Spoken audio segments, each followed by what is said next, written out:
Well, hello, and I'm beyond excited on this episode of our Action Coach Business Spotlight series to have Kevin Gaylord, president of the Systems Depot, headquartered in Hickory, North Carolina. The Systems Depot is a national distributor of burglar, fire, CCTV, and access controls, and are on a mission to provide the highest quality, low voltage products and services to their valued customers. Kevin, thank you for coming on and speaking with us on this episode. Thanks. Glad to be here, Matt. Provided a brief overview there, just of kind of high level what services you offer, but maybe give us a bit more detail about the Systems Depot and the services as well as the team behind them. Sure. So Systems Depot, I mean, you nailed it. It's we're a low voltage electronics distributor, which the sort of niche of that is alarms, burglar alarms, fire retardant systems, protection alarm systems, access control systems, video surveillance systems, network cabling. So yeah, it touches a lot of things. Almost anybody that's involved in construction or upfitting of commercial or residential properties, has some connection in some way to us or one of our competitors. It's a very necessary space. It's a very common space. The actual breakdown of the marketplace is kind of interesting, but we'll, I'm sure, roll into that naturally. Systems Depot, as it exists today, has been around for 25 years. This is our 25th year. And we, in a different form, we've probably been around closer to 40 years, and are evolving. The marketplace is actually a bit of a slow to change space, but we are evolving and trying to do so at a fast pace, because that is our marketplace advantage. Is we don't have a board of directors. We have a single owner, and myself. How many locations across the United States, roughly? Yeah, we have six. Six locations. So just high level, we're Hickory, North Carolina, which is, as you know, right near Charlotte. We've got Fayetteville, North Carolina, closer to the coast. We've got Duluth, Georgia, which is basically Atlanta. Winter Park or Orlando, Florida, Jacksonville, Florida, and then way out in Sacramento, California. So coming in from both sides. A little bit. We're pretty strong in the southeastern U.S., obviously, and but what we expand everywhere. We're a national company from a shipping standpoint, from a brick and mortar standpoint. Those are the locations. So. And primarily two stacks to your business, if I remember correctly, just from our kind of getting to know each other and prep, the service side of the business and the product side of the business.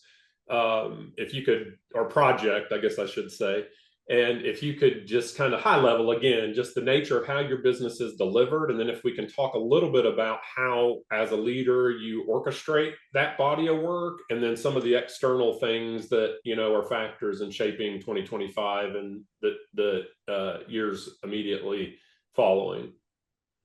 Sure. So you're absolutely right. It is there are two sides to the business. You don't really see them, but they are definitely different. We have the service side. That would be, for example, a service company actually working on a job and say, "Oh, we need some product," right? So we're going to go in. Typically, that's going to be, coming into one of the branch locations, or possibly us shipping it directly to their office or the work site. So you have a distribution warehousing component as well as a walk-in retail inventory management function as a supporting kind of underpinning of that as well. Then I would assume that's exactly right. Okay. Yeah, we actually, all of our branch locations also serve as distribution points. So we have 6 branch locations and six distribution points, although the primary distribution location is here in Hickory in our corporate headquarters. Okay.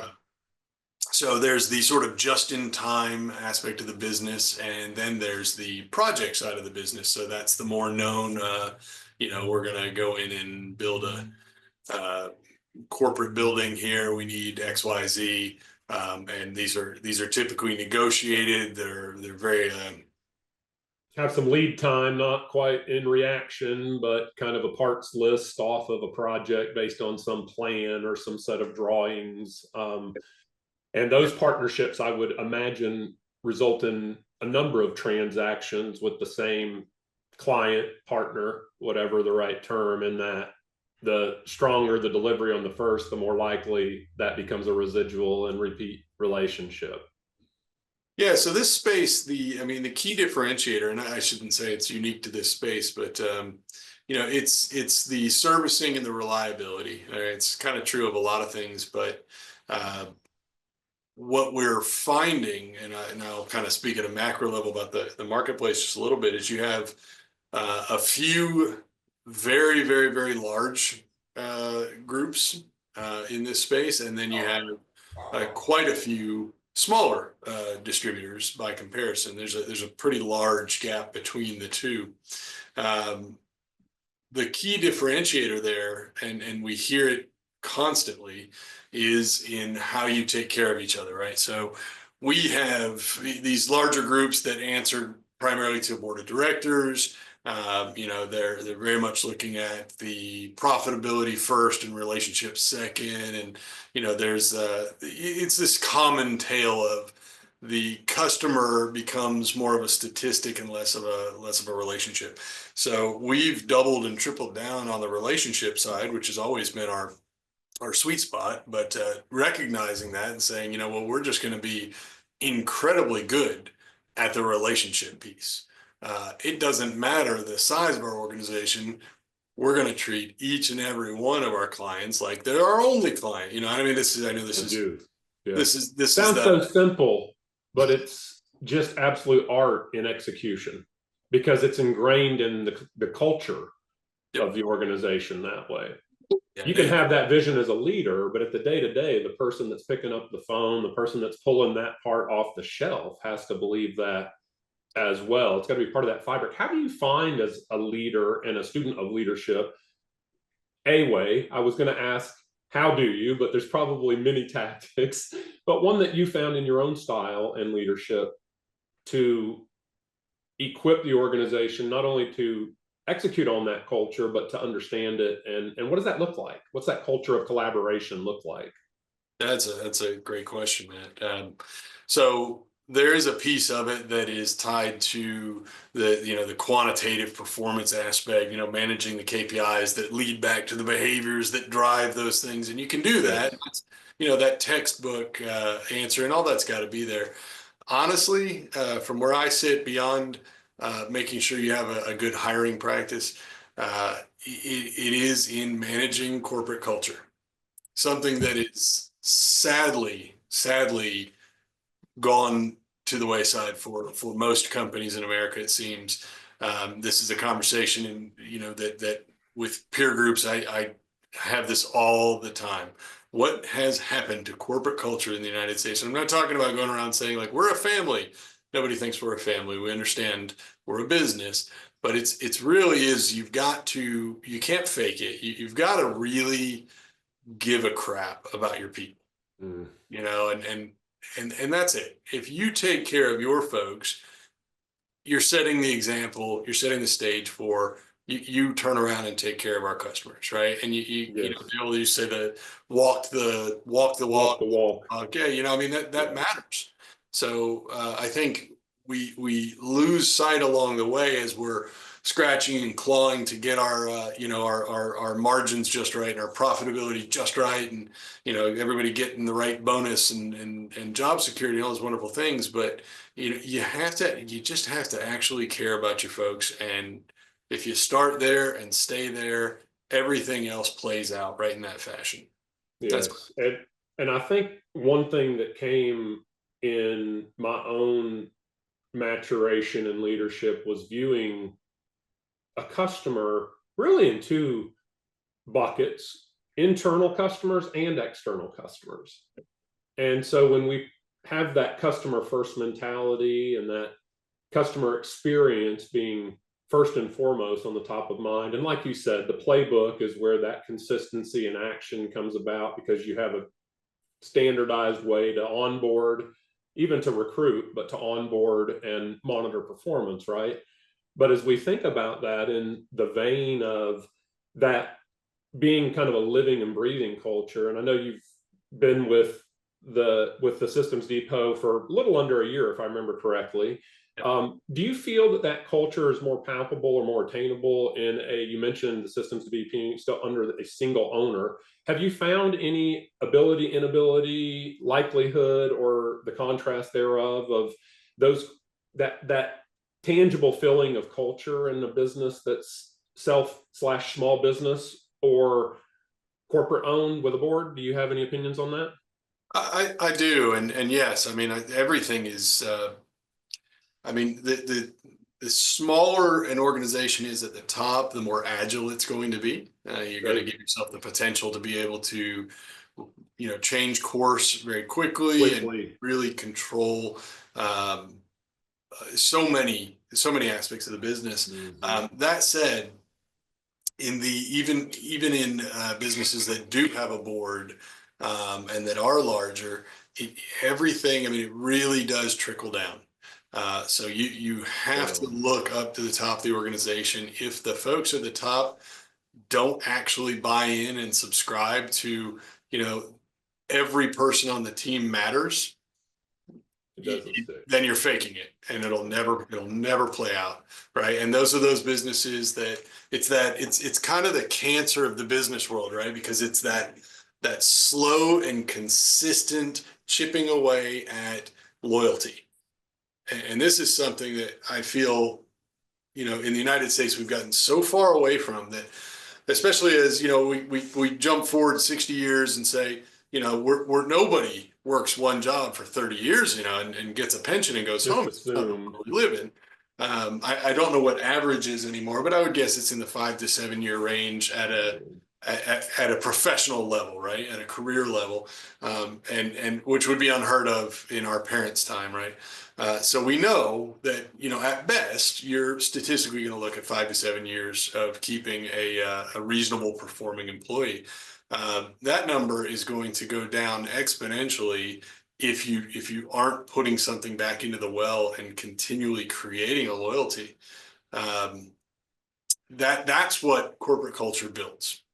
It is maximizing. It's not just about, can I get the most out of this person? That is definitely part of it. Don't get me wrong. I mean, at the end of the day, this is still about, generating revenue, but it's about maintaining that loyalty and knowing that if and when a recruiter comes along to your talent and says, "Hey, I've got an opportunity and it's a few bucks more and it checks a few boxes," that they're going to say, "Yeah, no, I don't want to talk to you." Or at least we'll have the relationship to come and have a conversation to say, this place means so much to me and it's been part of who I've become, right? And as you think about that, I know as we face changes as business owners and business leaders, whether those come internally because a key resource, like you just mentioned, might see an opportunity. And of course, at the end of the day, that's best for them. That's what we as leaders would want. Sometimes those changes and challenges come externally. I would say that there are certainly some external factors that are playing into business leaders' decisions as they make strategies for their team and for the operation of their business, from an inventory and a cost management.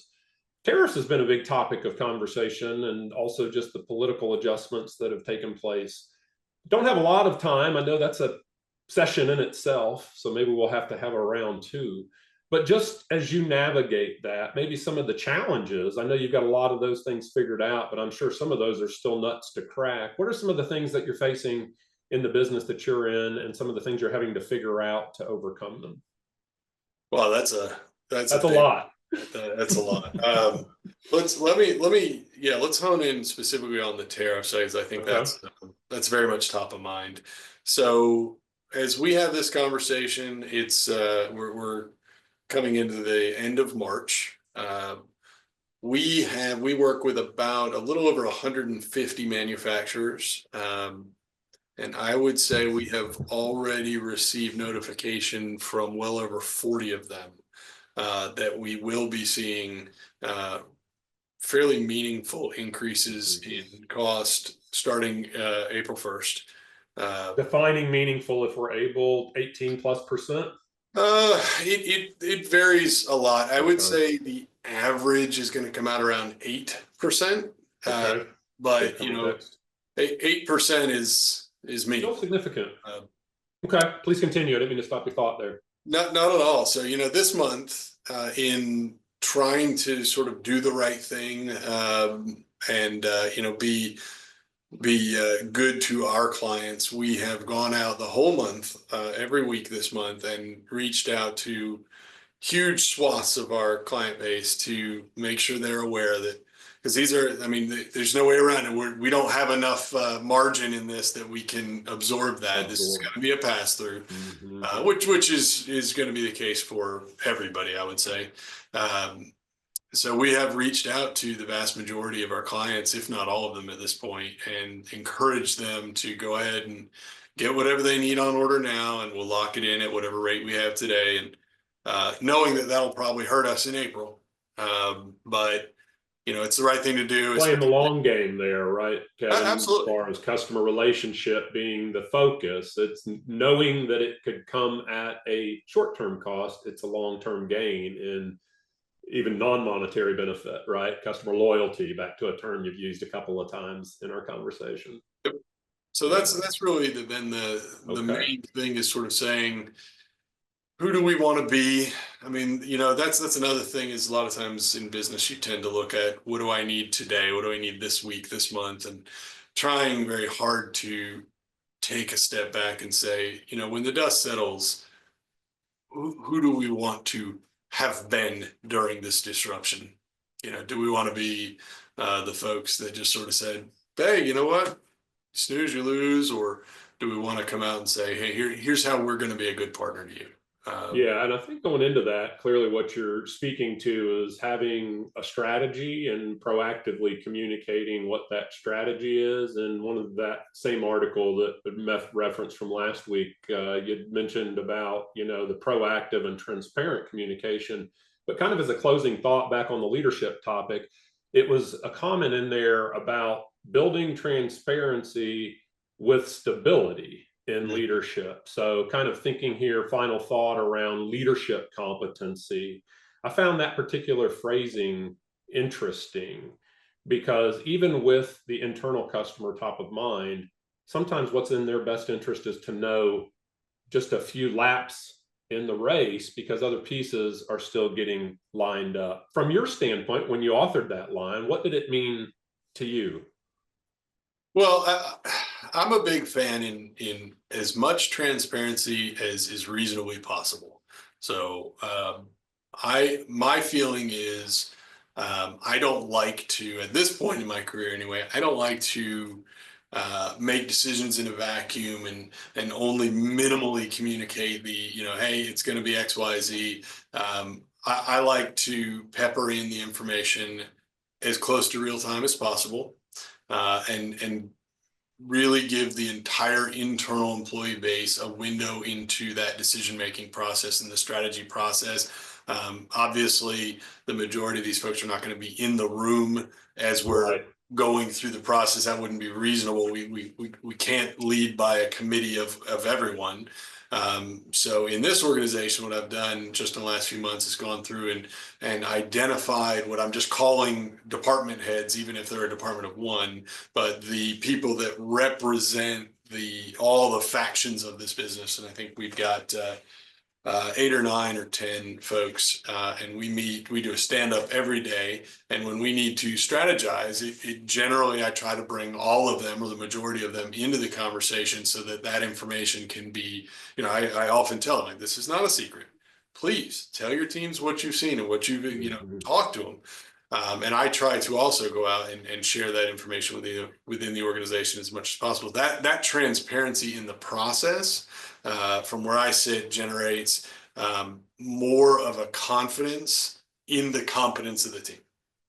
So when we started talk about stability through transparency, I think that what we're saying is, you don't have to be afraid that we're going to turn around and shock you with something. I want you to know as much as possible throughout the process. And even if it's bad news, I don't want you to be surprised by it. I want you to understand what's going on, and not really consider that any one person is the smartest person in the room. Everybody brings something to the table. So let's go through the process. And, what you also get out of that is a lot more buy-in internally. And I don't think I can express enough value on buy-in from your team. Yes, you can make people do something, but that doesn't get you the result you really want, right? That's not the premium output. We want people to actually understand and care about where we're going, and support the initiative as it exists. So Yeah, and of course, we spend more time with those we work with than those that we work to provide for or to live the real life with. And so, an environment that's an enjoyable one, more productive, also therefore more profitable. And by way of profit, we're obviously able to give more back to all of those stakeholders in and around our business. Kevin, I tell you, you talked a good bit about community. I can certainly get a feel for your heart for it. I think you did share with me, actually, beyond the Systems Depot, you're actually working to serve in and for your community and running for a ward council position here in the Hickory area, if I'm not mistaken. Is that right? that is correct, Matt. And Awesome. this is sort of the first time that I'm really publicly talking about Well, it. I'm honored. So You picked the best spot. yes. You're in the spotlight right now, so it's hopefully not letting the cat out Not before at it all. was. Not at all. Yep. So this year, I'm going to the ward that I live in, which is Ward 5 in Hickory. Is the city council seat is coming up for election. The gentleman who's been there now has been in it for quite a while, and I don't have anything negative to say about him. So like that, it's just I think that I feel strongly that I can well represent my neighbors and my family for the area we live in. And so, yeah, so I'm going to put my name in there and see how that goes for us, and hopefully get to be 1/7 of the city council, and institute some movement in the direction that can benefit all of us. Well, that's an exciting announcement. And again, honored to have that announced here on our Business Spotlight series. I'll certainly benefit from that and support that in any way I can. Obviously, being here in the greater Charlotte, specifically myself just outside of Hickory, am vested in this community and love to see it grow and prosper. I wish you continued success with the Systems Depot as we continue to get to know each other a little bit, but I also, in that new opportunity, wish you the best and just hope to be able to see that come to fruition with you leading with courage, compassion in that council. So the 3 C's there. So with that being said, Kevin, thank you so much for your time and joining us to share with us about your organization, your team, and your community. Thanks again. Thank you, Matt. Take care.